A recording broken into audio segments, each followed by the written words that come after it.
we go now.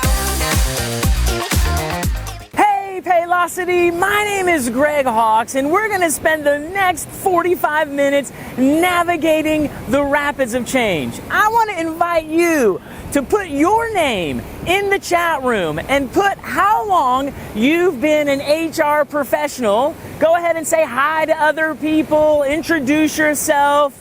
Hey Monique, hey Shirley, so glad you guys are here.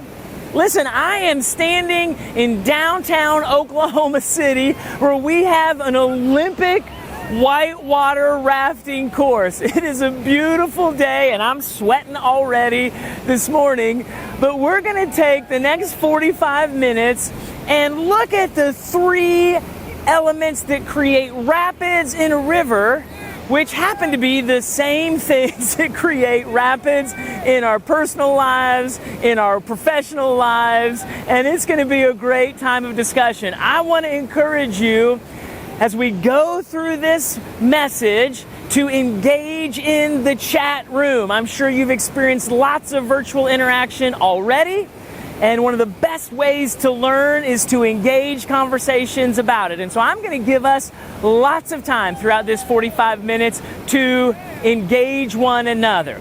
Before we jump into the three elements, whitewater is classified in 6 different ways. And what I want you to do is, I don't want you to put this in the chat room, but I want you to assess for yourself where you're currently at in the river of life. Now, think about the last couple weeks of your life. Think about this week you're in and maybe the next few weeks. So maybe a 6-8 week period, and consider what classification you're experiencing.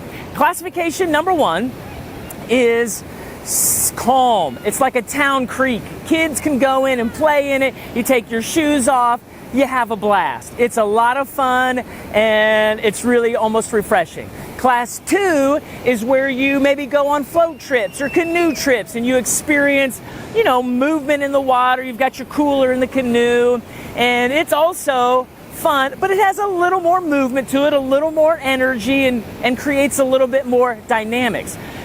Class 3 is where we tend to think of whitewater really happening. And that is, as a matter of fact, this river we're looking at right here is Class 3 today. It has whitewater, it has rapids, it has a lot of tumultuous activity. It takes a team working together to get movement forward. But it's not terribly dangerous, but if it's your first time or you're a newbie at it, it creates lots of thrills and it has an undercurrent of fear of the unknown. Class 4 is much more exciting, much more energetic. It has a lot more difficulty in it, creates a lot more concern in our lives. It definitely takes a synchronized teamwork working together and really reveals people's skill level. And then Class 5 is the highest level of commercial outfitter you can run. It is big drop-offs. It is serious maneuvering. There's almost about 100% chance you're going to flip the raft once or twice or more. In those situations, people get out and navigate, put the raft over and walk down and look and kind of figure out what path they want to take. It's very difficult and is a risk of harm to your life. And then Class 6 is unrunnable, as they say. And it really is one of those situations where you've got to have your own kayak, you've got to have your own set of crazy friends, and you are for sure going to experience wickedness, craziness, beyond belief, it's waterfalls, it's all kinds of significant drop-offs, and there's just a lot of danger in it. And so, when we think of work in our lives, here's what I want you to do. Look over these 6 and think about, where is my life right now in my personal life, my professional life? We're going to keep everything professional because here at Paylocity, it's a professional situation for you in your HR community. But the truth is, we can experience a lot of risk in all aspects of our life. So write down 1 through 6 on where you're at. as you do that, as you think about that, I'm going to give you just 30 seconds of a quick video clip of me rafting this river so that you can enjoy considering where it's at. And then I'll be right back to start with our first of the 3 elements that create rapids. Here we go now.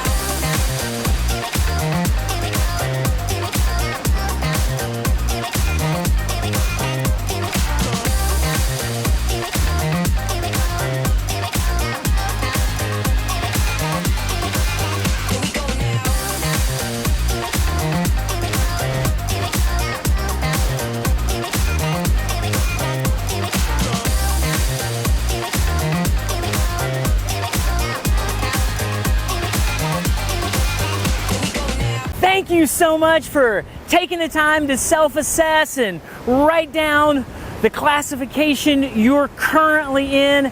It's so important because sometimes people live out of the past and they act like their current situation has to do with something 6 months ago, or they live out of a future anticipation that is still not reality, and so it affects who they are. And when we assess accurately the current season of rapids we're in, it gives us a place that then we can make decisions from.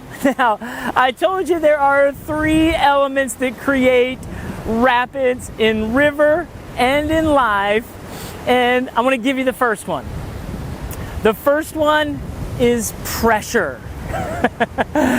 How many of you can say, I have had pressure in my life? Here's what's amazing about a river. Depending on the volume of water that is flowing and the depth of the riverbed, how it fluctuates, and the sides of the walls, how they expand and come in, water flowing can tumble over itself and create all kinds of rapids with nothing in the river, simply because of pressure. And in our lives, sometimes those unseen, tangible pressures can create tremendous impact in our world. So here's what I want you to think about. I want you to think of pressure in 2 ways. The first is externally. You know, pressure coming from the external. Maybe there are responsibilities that have been given to us. Maybe there are deadlines approaching that create a sense of weightiness in our life. Maybe there's just lots of details. I'm the kind of person, if you put me in front of a computer with an Excel spreadsheet, I feel like I'm all boxed in. Those little boxes, just looking at them create pressure in my life because they are containing. They are detail-oriented, and I'm not a detail-oriented individual, and so it creates this pressure coming from externally. And it's important we recognize the difference between external and internal, because here's what I find, and probably what you have found as well, is that when you try to solve an external issue internally, it doesn't work. And when you try to solve an internal pressure externally, it doesn't work. As a matter of fact, let's talk about internal pressures. Worry. Some of you are amazing worriers. You got it genuinely from your mama, who got it from her mama, who got it from her mama, and it's this generational expression of love, where when we say something like, I'm so worried about you, it's as if we're saying, I care about you. But worry is an internal pressure that doesn't produce any positive results. As a matter of fact, the way I define worry is simply this. exerting emotional energies on things we have no ability to affect. Again, exerting emotional energy on things we have no ability to affect. Some of you last night were worried about something, and so you weren't able to fall asleep, you didn't get a good night's rest, and you're feeling fatigued, and it's all because you're worried.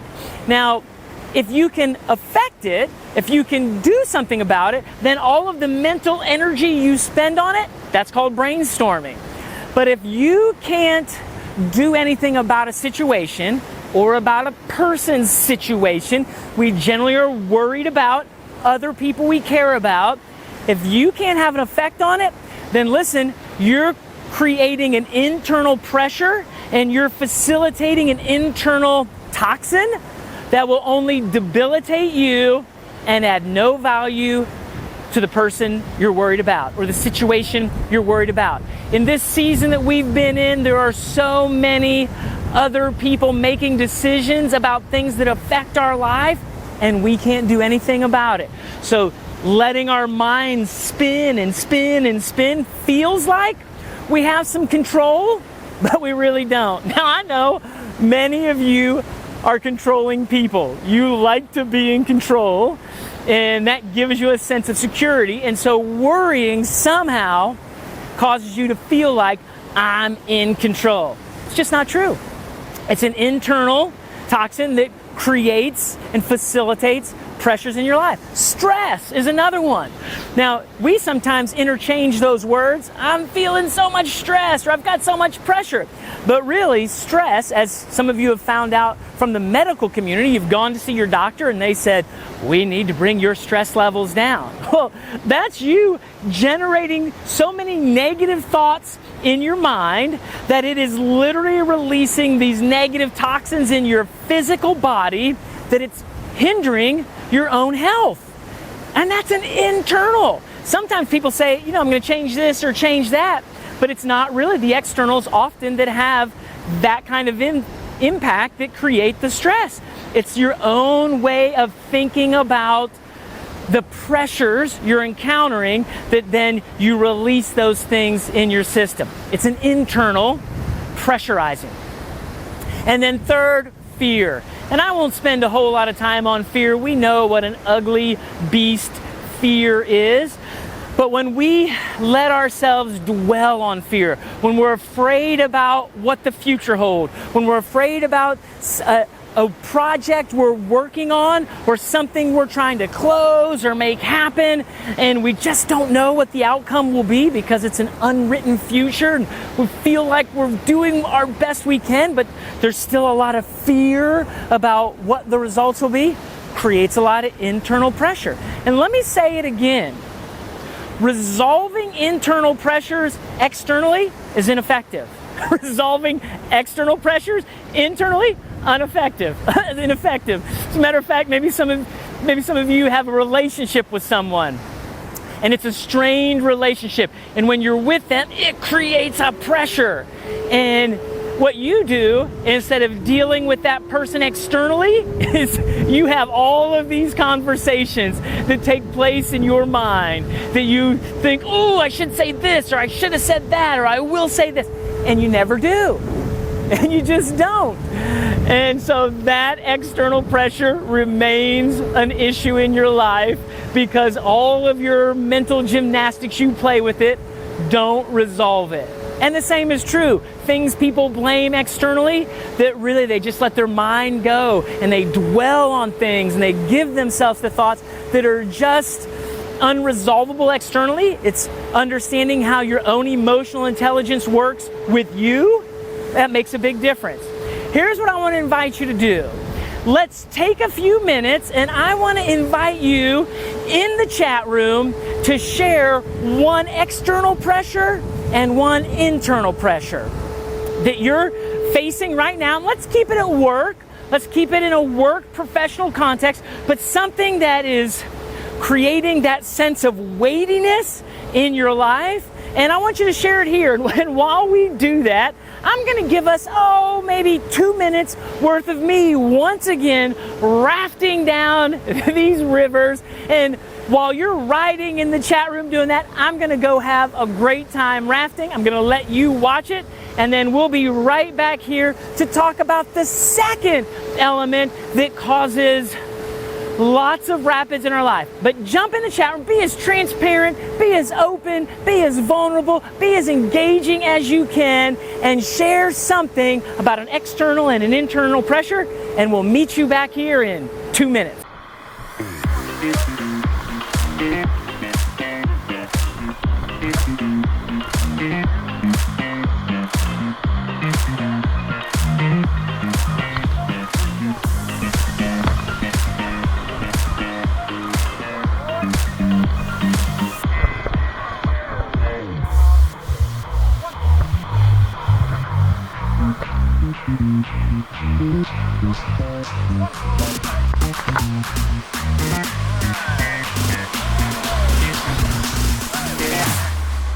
Here we go now.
Here we go now. Thank you so much for that discussion on pressure. That was amazing. I love to see your transparency. I love to see your willingness to share those things. We can all relate to those kinds of pressures that we're going through. And that's why it's so important we have conversations about some of these things, because it helps relieve even some of those pressures in our life. Now, the second element that creates rapids in the river and creates rapids in our own work, professional, and personal life is obstacles. That's right, obstacles, those big rocks in the middle of the river that we just are afraid we're gonna splat right into. And I'll tell you, obstacles have a bad rap. And for good reason. If you've ever been rafting down a river and got yourself smashed up against one of them, you realize, oh my goodness, this rock and this water are both stronger than me, and this hurts. Sometimes you think, this is how it's all gonna end. Oh my goodness, I didn't know I was gonna die this way. And so obstacles have a reputation that we want to avoid them because they cause us pain, because they cause us hurt, because they slow down our forward progress. But here's what I want to invite you to consider. Throughout this section of this message, I am going to be compelling you and selling you on loving obstacles. I'm going to ask you at the end of this section to even say, I love obstacles. Now, I know you might not believe it, and I know you might not think it right here and now, but as we go through this conversation and we consider our life in the midst of this river, we can see how obstacles could be a great asset to our life. With obstacles, like pressure, I want you to consider externally and internally. So externally, once again, there are people who we talked about them. There are issues with time. We just don't get enough done. Oh my goodness, we just have all this sense of if I just had more time. And let me take a minute to talk about time, because I've become friends with him and he is a great ally in life. And many people I meet have an enemy-centric relationship with time. They actually see time as an obstacle. It's this external thing that is out there in putting itself onto me and saying, I only have this much time. But the truth of the matter is, time has all of the qualities you would want in a best friend. Time is consistent. Time is loyal. Time is generous. Time is merciful. I mean, if you squander these 24 hours today, he shows up tomorrow and says, hey, I got another 24 for you. Use it however you like. Time is the great equalizer and democratizer. Every single human on planet Earth get the exact same amount. And how we partner with time, we as humans are pretty egotistical. We think pretty highly of ourselves, and rightly so. Aren't we an amazing creature? But we use phrases like time management, right? There's a whole business around time management. And the truth is, you can't manage time. You don't have that ability. Time was here before you were. Time will be here after you're gone. You don't manage time. Now, you can try to lead your life. I'm a much bigger believer in life leading than in time management, because you can't manage time. If anything, we become friends with who time is and how time works and understand the resource time is in our life, and we partner with him to lead our lives and others so effectively. But people think time is an obstacle. When you say, oh, I just wish there was another hour in the day, or I wish I just had another day in the week, you are saying, I haven't yet come to grips with a healthy relationship with time, and therefore I keep banging up against not having enough of him. When the reality is, that's just not true. Every single one of us get the exact same amount. It's how we lead our life in context of the framework time offers us. So I want to encourage you, that obstacle of time, become friends with him. Other people have obstacles of other resources. If we just had more money, if we just had more resources to do. And, we live in a day and age where oftentimes the very thing you and I make excuses for why we're not getting stuff done, other people use as their catalyst to innovate, to be able to achieve things we're not, because they're not using the lack of as an excuse. They're using it as a jumping off point to innovate in an entirely new way. And so these external obstacles that we face, some people think we just need more people to be working with us, and other people think this person is the problem. If we would just extract them out of this team, then we'd get a whole lot more done. Or some people think our clients are the issue, they're the problem. And of course, all of that is a perspective about these external difficulties, these rocks in our river that make it hard. And yet, as we learn to navigate them, we can really become effective and efficient and excellent. Excellence is on the other side of obstacles, and that's why so very few people, organizations, and teams are excellent. Now let's talk about internal obstacles. We've got some internal obstacles, my friend. Whether indecision, integrity issues, insecurity. I find insecurity is a major obstacle in most people's lives. Unfortunately, we really don't talk about it in a business context. We don't sit in our team meetings and say, hey, you know why we're having such difficulty? It's because my insecurities make it really awkward for me to share truthfully with you, or to be candid with you. You know, I'm on a mission to purge insecurities from the lives of humanity. I hate insecurity. It is the great plague of the human soul. And where you and I let it remain in our lives, we will never fulfill our potential. We will never reach our destiny. And so, thinking about insecurities, I just wanted to, again, help you deal with those internal obstacles. Here's what insecurity does. Insecurity says, you suck. I'm going to say it again. Insecurity says, you suck.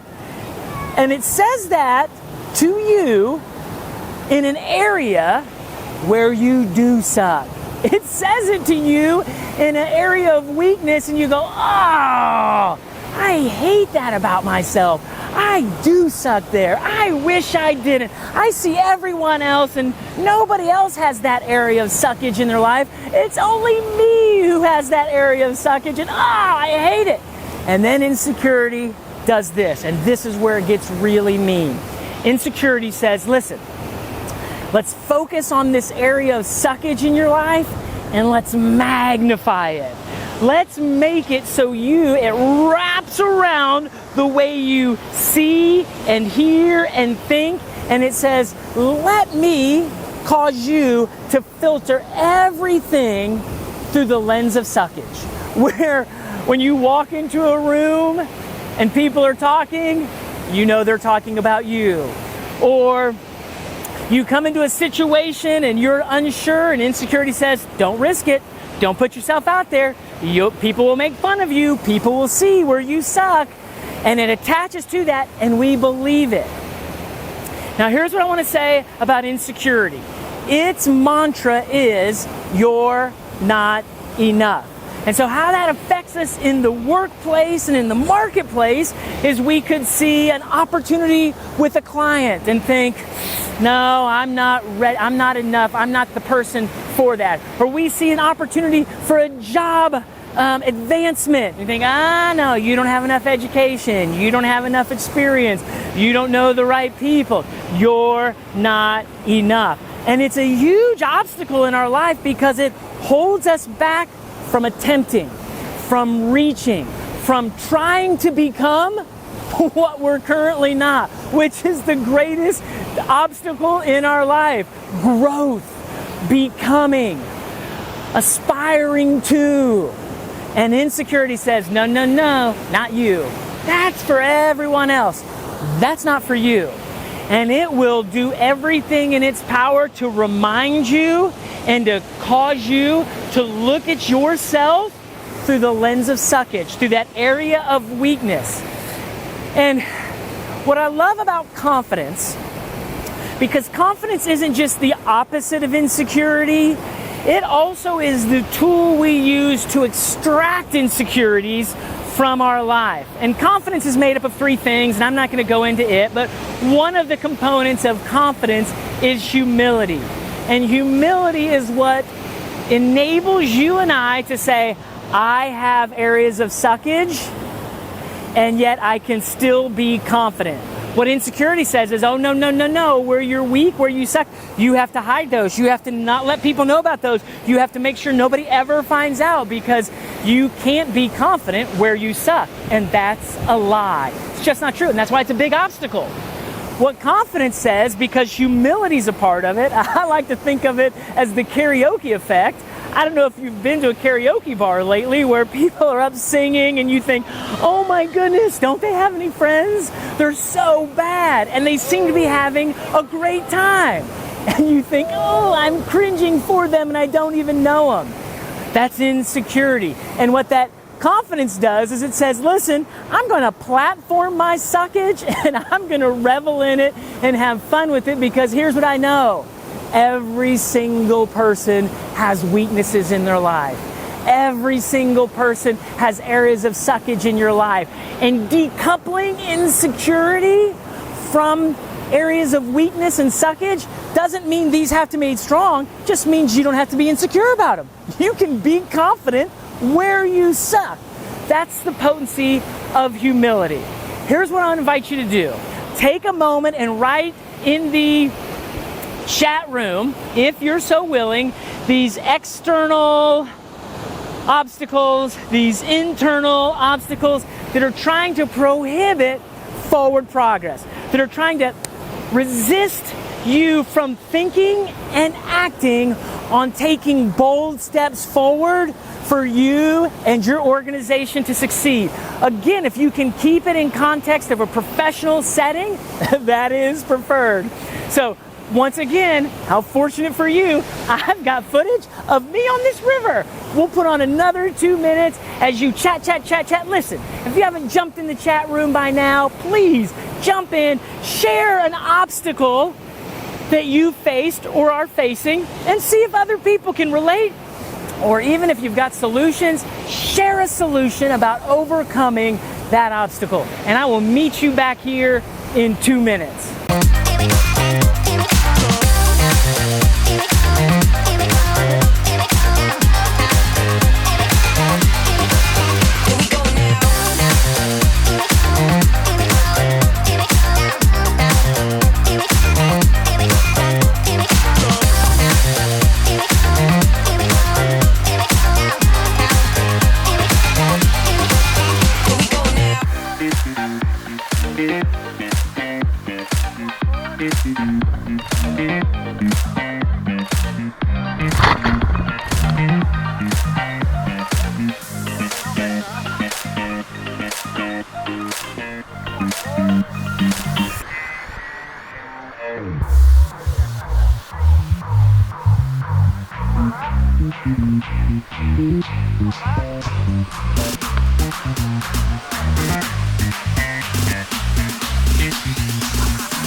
Here we go now.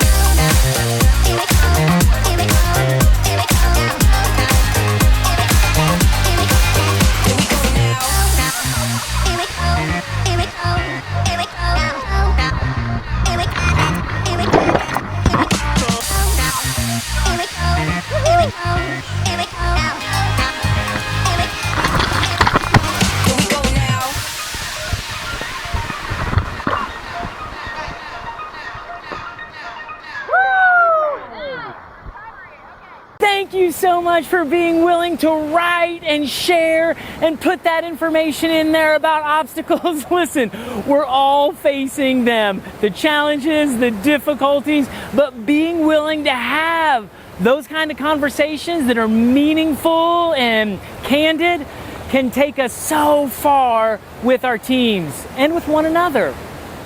Hey, listen, I told you when I started this that I was going to compel you to declare, I love obstacles, and I'm getting ready to do that. But I wanted to let you know why obstacles are an aid to our life. Our human nature, as much as you think, I wish everything would just settle down, we have an innate need for adventure, for a sense of aliveness to take hold, and obstacles create just that, adventure. Some of you are living at a pace right now that is rapid and it creates a lot of tumultuous interaction. You're at class 5, but it also creates a sense of vigor and anticipation, and it taps into your best in a way that just peaceful ways don't. Now, don't get me wrong, I like serenity. I like a good stretch of peaceful river, but it's the adventure that creates an aliveness in us that keeps us getting up every day. And so obstacles create adventure. The next thing they create is inspiration. Listen, if you Google inspirational life stories, don't do it right now, stay with me right now. But if you Google those, You know what you won't find? People who just have average, normal lives. They wake up, they go to work, they come home, they eat dinner, they watch TV, they fall asleep, and they get up and do it all again the next day. No, no, no. You know what you're going to find? You're going to find people who have experienced trauma in a way that's unfathomable for us, that have experienced crimes against them, things that have happened that are beyond our imaginations, that we think, loss of limbs, loss of abilities, just so many hardships that it really, just to see what people have gone through and stay alive is amazing. And yet what makes them inspirational is they've gone through it and they're not angry and bitter. They're somehow filled with joy. They're somehow offering hope to others, bringing encouragement to others. And it makes us in our own existence go, wow, I should probably be a little more grateful for what I have and who I have in my life. Inspirational stories are inspirational because they've overcome something traumatic or huge or just difficult. Listen, probably in your own life, you've got some new people at work, some folks that have come around you on your team, and they're facing some challenges, and you think to yourself, oh, that's so cute. You think that's hard. You think that's difficult. Let me tell you about a time that we went through, that we had. Let me tell you about fax machines. Oh my goodness. Listen, when you know about how to overcome that, this will seem like nothing to you. And you get to gift others with inspiration. And that's what obstacles do. They provide you and I with stories of overcoming and finding excellence and enduring that lifts others in their moments of despair, in their moments of challenge. And so that's why I'm asking you to love obstacles. And the third element that causes obstacles to aid our life is they create distinction. I love this most about obstacles. It's what sets people apart. Some of you have a reputation of being go-to people, that when nobody else can figure it out, go to you, because you'll find a way. Obstacles distinguish between those who are willing, those who are unwilling, those who will do whatever, and those who will make excuses and justify and just sit back. Listen, obstacles distinguish excellence from mediocrity. That's what I love about obstacles. It lets you and I set ourselves apart, or if you choose just to hit up against it and say, nah, never mind, then it gives you that reputation as well. Here's what I know about obstacles. They're not walls. There is a way to get around, to get over, to get under, to get through, and those who distinguish themselves always find a way. And obstacles give us that opportunity. Now listen, I want to give you the gift of your own voice saying, I love obstacles, so your brain hears it. Listen, my voice is going to annoy you for the next day or two. It might haunt you, but your voice, your brain will capture, and it will think you love obstacles. That's the beauty and the power of our words. Is when I say, I love obstacles, your brain then, when you face an obstacle, it's going to say to you, oh, but remember, you love obstacles, and it's going to encourage you. And so on the count of 3, whether you're by yourself or you're with people, I want you to say as loud as possible, I love obstacles. And also, here in the chat, I want you to write it and type it and affirm it, all caps, I love obstacles, so that we all know we're on the same page. All right, here we go. 1, 2, 3. I love obstacles! Thank you so much for being willing to participate and engage and come along for this ride. Now, I told you there were 3 elements that create rapids. The third one is terrain change. And before I share anything about this, I'm going to play a 30-second clip, of course, of rafting on a Class 6 rapid. It's going to show them from behind, and then it's going to show them from the front. I want you to watch it closely. It's 30 seconds. And then right after this video, I will come back and we'll talk about it.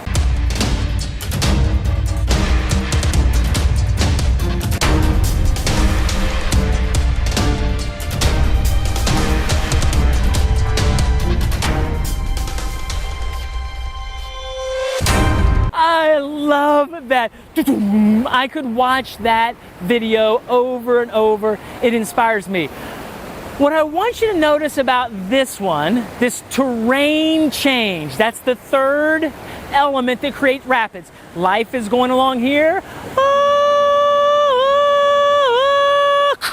And now life is here. And that terrain change makes all kinds of difference. I mean, you and I, in this last season of life, have all collectively experienced an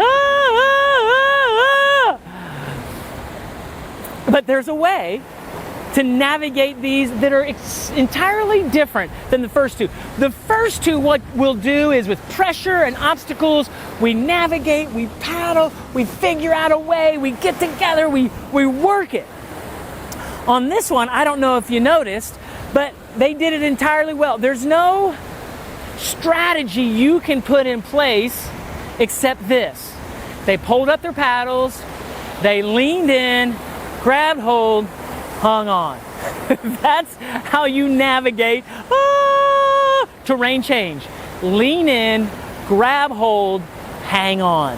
That is how we get through that experience. And listen, that's really what's been so significant about this past season of COVID, is that it's caused individuals to really lean in and say, hey, how are you doing? Hey, what do you need? Hey, really, let's take an emotional check right now with you. What I have been encouraging people and still encourage people to do is formulate one or two relationships that have a depth of strength to them. And I don't mean like in a strengths finder kind of way, but in a way that says I can draw strength from you and I can give strength to you when you need it. Because happens to all of us more than once, personally and professionally. And there's no magic way we can get through it unless we're holding on to someone as we go through it. Listen, too many people have been ejected from a raft in days gone by because they went through a situation and they had no one to hang on to. I just find it really disheartening that we have relationships with people in the workplace.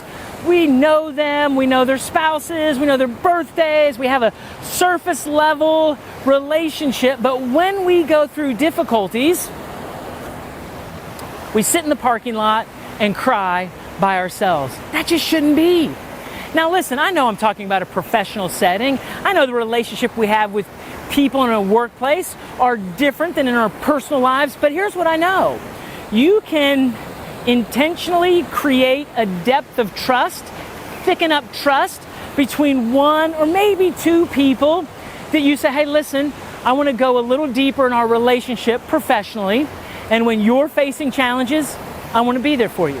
And when I'm going through something, I want you to be there for me. And I want you to help me make it through this. Because listen, this never goes back up here. There's not a new normal that's coming. It's reality. When we hit this place, this is now reality. And when you go through this with someone, it's amazing the strength and the bond and the relationship that formulates going through that in this reality. And now that relationship has increased in every way that makes you and I better people. So this terrain change, lean in, grab hold, hang on. That's the way we're going to get through this terrain change. Listen, thank you so much for being a part of this today. I am so grateful that you were willing to engage and contribute and really be a part of this community in understanding how to navigate the rapids of change as obstacles appear and pressures overwhelm and terrain change takes place. I hope this message today will resonate with you, where you draw back into it and realize externally and internally what you need to do, who you have that you can take hold of and make it through. My name is Greg Hawks. We shape environments where everyone gets to contribute their best daily. I would love to invite you to visit our website, hawksagency.com, and find out all the services we provide, because we are on a mission to help you accelerate and enjoy every aspect of your life at work. So again, thank you so much. I look forward to keeping in connection with you, and in every way, have the best day of your life.